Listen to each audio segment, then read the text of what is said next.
Mga idol, di ba na content creator ka na?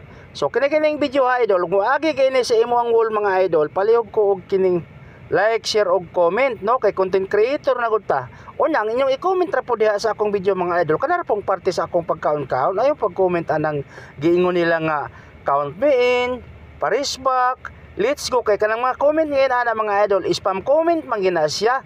Ka mo na posibilidad mga idol nga masyado ba ng atong account ana. Kaya iwasan ninyo ng pag-comment og ngayon ana kana ra kung pareha ng pagkaon-kaon ba kay content creator na gud ta. Kay wala mo na siya matugmaan ang video nimo i-comment nimo.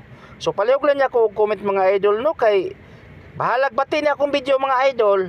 Basta pagtiyagaan lang ninyo mga idol. Kaya ang importante din ni mga idol, original itong gibuhat diri sa atong pagvideo-video aning pagkaon. Kay mabuhat mo mangawat taog ka ng mga video mga idol. Kay bawal mo na mangawat taog video.